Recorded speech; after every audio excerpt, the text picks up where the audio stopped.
ഞങ്ങൾ അയ്യാ മിഷൻ ഭാരവാഹികളാണ്. ഞാൻ അതിൻ്റെ chairman doctor Ravikumar, vice chairman Shri Manikandan Nair, സെക്രട്ടറിയും ട്രഷററും അതുപോലെ എക്സിക്യൂട്ടീവ് മെമ്പറുമുണ്ട്. തെക്കാട്ട് അയ്യാവിനെ കുറിച്ച് ഇന്നത്തെ തലമുറയിൽപ്പെട്ടവർക്ക് അധികമൊന്നും അറിയാൻ വഴിയില്ല. കാരണം അദ്ദേഹത്തിന് പ്രചരിപ്പിക്കുന്നതും ഒക്കെ അദ്ദേഹം വിലക്കിയിരുന്നു പണ്ട് മുതൽക്കേ തന്നെ. അയ്യാ മിഷൻ രൂപം കൊള്ളുന്നത് അദ്ദേഹത്തിൻ്റെ മൂത്ത പുത്രൻ വഴിയാണ്.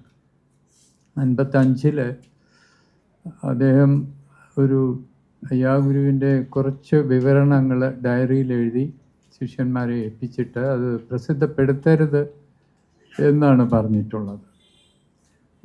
ആ ഗുരുകുലത്തിലെ ഒരു അയ്യാ ഗുരുകുലം ഉണ്ടായിരുന്നു. അയ്യാ ഗുരുവിൻ്റെ ഉപദേശങ്ങളൊക്കെ മനസ്സിലാക്കാനും പഠിപ്പിക്കാനും ഒക്കെ ഒരു ചെറിയ സംവിധാനം. തെക്കാട് ശ്മശാനത്താണ് അദ്ദേഹത്തിൻ്റെ മഹാസമാധി കുടികൊള്ളുന്നത്.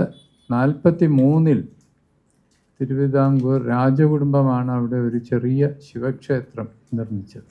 എങ്കിലും 55 മുതലാണ് ഈ ഗുരുകുലം ഈ ശിവക്ഷേത്രത്തിലെ ഒരു ചെറിയ രീതിയിലുള്ള പൂജകളൊക്കെ ആരംഭിച്ച് അതിപ്പോഴും തുടർന്നു വരുന്നു. ഞങ്ങളാണ് ഇപ്പോഴത്തെ ഭാരവാഹികൾ.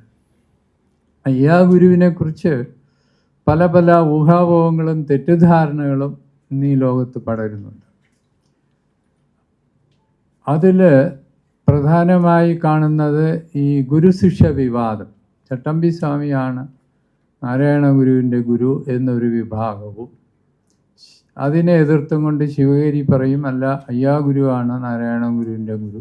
പക്ഷേ ഈ വിവാദങ്ങളിലൊന്നും അയ്യാ മിഷൻ ഇതുവരെ ഇടപെട്ടിട്ടില്ല. ഈ അടുത്ത കാലത്തായിട്ട് അയ്യാ ഗുരു വെള്ളാള സമുദായത്തിൻ്റെ ആചാര്യനാണെന്നും പറഞ്ഞ് കുറച്ച് സംഘടനകളും വന്നിട്ടുണ്ട്. അതും അയ്യാ മിഷനുമായിട്ട് യാതൊരു ബന്ധവുമില്ല. ഇങ്ങനെയുള്ള ലോക ഗുരുക്കന്മാരെ ഒരു സമുദായത്തിനകത്ത് കെട്ടുന്നതിൽ ഞങ്ങൾക്ക് എതിർപ്പുണ്ട്. ഞങ്ങളവിടെ ചെയ്യുന്നത്, അയ്യാ മിഷൻ അവിടെ ചെയ്യുന്നത് എല്ലാത്തരം ആരാധനകളെയും ഞങ്ങൾ അംഗീകരിക്കുന്നുണ്ട്. പക്ഷേ യഥാർത്ഥ ഈശ്വര വേല അറിയണം എന്നുള്ളവർ ആ ഗുരുകുലത്തിൽ അംഗമായി അതിൽ ചര്യ, ക്രിയ, യോഗം, ജ്ഞാനം 4 പടവുകളിൽ കൂടി കടന്ന് ഉയർന്ന യോഗ വിദ്യകളും ഒക്കെ ഉണ്ടായതിനാൽ അത് നമ്മൾ പരസ്യപ്പെടുത്തുന്നില്ല. അത് കുറച്ച് പേർക്ക്, 1000-ൽ ഒരാൾക്ക് അങ്ങനെയുള്ള ഉയർന്ന രീതിയിലുള്ള ഉപാസനയ്ക്ക് താല്പര്യം ഉണ്ടാവും. അങ്ങനെ താല്പര്യപ്പെടുന്നവർക്കും അവരുടെ യോഗ്യത അനുസരിച്ച് അതിന് അധികാരി ഭേദം എന്ന് പറയും, അവർക്ക് മാത്രമാണ് ഉയർന്ന രീതിയിലുള്ള ഉപാസനകൾ പറഞ്ഞു കൊടുക്കുന്നത്. അതിനകത്ത് മന്ത്രദീക്ഷയുണ്ട്, പ്രാണായാമാദികളുണ്ട്, ധ്യാനമുണ്ട്, മുദ്രകളുണ്ട്, ബന്ധങ്ങളുണ്ട്, അതെല്ലാം അങ്ങനെയുണ്ട്. സാധാരണ ഭക്തജനങ്ങൾക്ക്, ധാരാളം ഭക്തജനങ്ങൾ അവിടെ വരുന്നുണ്ട്, അവർക്ക് സായുജ്യം അടയാനായിട്ട് അവിടെ അത്യാവശ്യത്തിനുള്ള താന്ത്രിക പൂജകളൊക്കെ വച്ചിട്ടുണ്ട്. പൂജ പഠിപ്പിക്കാനായിട്ട് അവിടെ സംവിധാനങ്ങളുണ്ട്. സ്ത്രീകൾക്കും പൂജ ചെയ്യാം, സന്യാസിമാർക്കും പൂജ ചെയ്യാം, മറ്റ് ഗൃഹസ്ഥാശ്രമികൾക്കും പൂജ ചെയ്യാം. അയ്യാ സ്വാമി ഗൃഹസ്ഥാശ്രമിയായിരുന്നു, ഒരുപക്ഷെ എല്ലാവർക്കും അറിയില്ല. അദ്ദേഹം അന്നത്തെ ബ്രിട്ടീഷ് റെസിഡൻസിയിലെ മാനേജറായിരുന്നു. 1873 മുതൽ സമാധിയാവുന്ന 1909 വരെ ഒരു കർക്കിടക മാസം മകൻ നക്ഷത്രത്തിലാണ് അദ്ദേഹത്തിൻ്റെ 96ാമത്തെ വയസ്സിലാണ് സമാധി. അതുവരെ അദ്ദേഹം താമസിച്ചിരുന്നത് നമ്മുടെ തൈക്കാട് ഹൗസിലാണ്. ആ റെസിഡൻസിയുടെ മാനേജറുടെ ഔദ്യോഗിക വസതി അതായിരുന്നു. അദ്ദേഹം ആദ്യകാലത്ത് ചെറുപ്പത്തിൽ തിരുവിതാംകൂർ സന്ദർശിച്ചിട്ടുണ്ട്. അത് അദ്ദേഹത്തിൻ്റെ 26-27ാമത്തെ വയസ്സിലാണ്. അന്ന് ഇവിടെ രാജ്യം ഭരിച്ചിരുന്നത് സ്വാതി തിരുനാൾ മഹാരാജാവാണ്.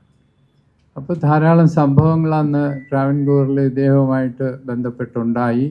അങ്ങനെ സ്വാതി തിരുനാൾ മഹാരാജാവ് അയ്യാ ഗുരുവിനെ കൊട്ടാരത്തിൽ ക്ഷണിച്ച് അവർ ആത്മീയമായിട്ടും യോഗപരമായിട്ടുമുള്ള ധാരാളം കൊടുക്കൽ വാങ്ങുകളൊക്കെ നടത്തി വരുന്ന സമയത്ത് അയ്യാ ഗുരുവിന് ദർശനം വഴി, ധ്യാനത്തിലെ ദർശനം വഴി അന്ന് ജയിലിൽ കിടന്നിരുന്ന, ശിങ്കാരത്തോപ്പ് ജയിലിൽ കിടന്നിരുന്ന മുത്തുക്കുട്ടി എന്ന പിൽക്കാലത്ത് അയ്യാ വൈകുണ്ഠനാഥൻ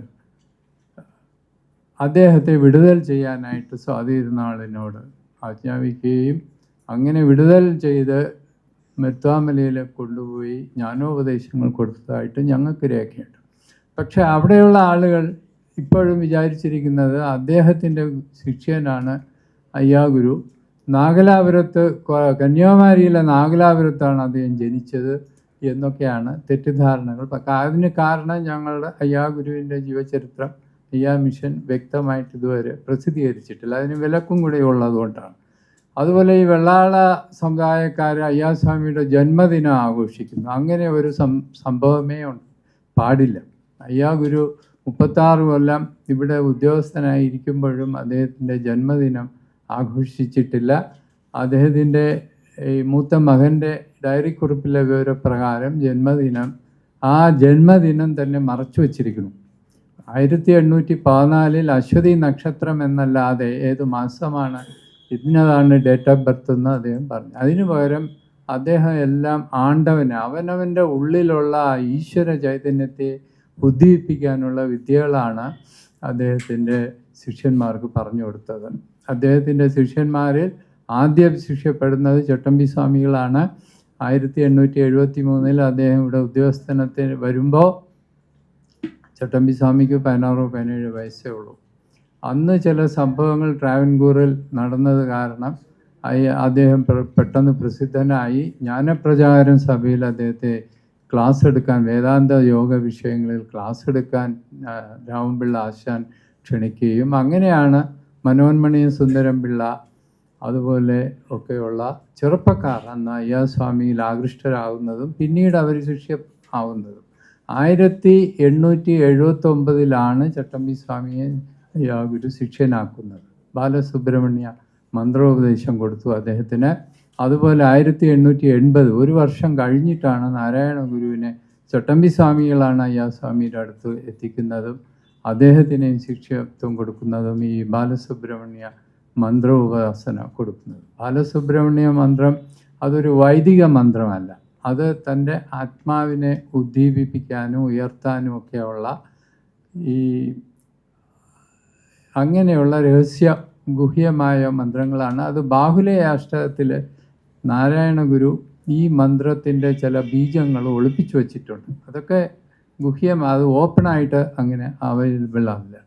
ഇപ്പം ഞങ്ങൾ അദ്ദേഹത്തിൻ്റെ 117ാമത്തെ മഹാസമാധി വാർഷികം, കർക്കിടക മാസം മകൻ നക്ഷത്രം 13-ാം തീയതിയാണ് അത് വരുന്നത്.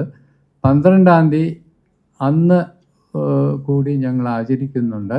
അന്ന് രാവിലെ തൊട്ട് ഉച്ചവരെ ശ്രീരുദ്ര ജപമുണ്ട്, മറ്റു പൂജകളുണ്ട്. വൈകുന്നേരം 6 മണിക്ക് അയ്യാഗുരു അനുസ്മരണ സമ്മേളനം വച്ചിട്ടുണ്ട്. അത് ശിവഗിരി മഠം പ്രസിഡന്റ് സച്ചിദാനന്ദ സ്വാമികൾ വരും. ഗതാഗത വകുപ്പ് മന്ത്രി CP ജോൺ ഉണ്ടാവും. അതുപോലെയുള്ള ചില വിശിഷ്ട വ്യക്തികളെയൊക്കെ ക്ഷണിച്ചിട്ടുണ്ട്. അവരൊക്കെ അതിൽ പങ്കെടുക്കും. 13-ാം തീയതി അയ്യാസ്വാമി താമസിച്ചിരുന്ന തെക്കാട് ഹൗസിന് സമീപമുള്ള ഒരു ക്ഷേത്രമുണ്ട്, ഡാണാമുക്ക് ഉച്ചുമാളി അമ്മങ്കോവിൽ. അവിടെ നിന്നിട്ട് കുട്ടികൾ കാവടിയായിട്ട് അനുഗ്രഹിച്ച് സമാധിയിൽ 10-10:30 എത്തും. അവിടെ നിന്ന് 9-9:30 തിരിക്കും.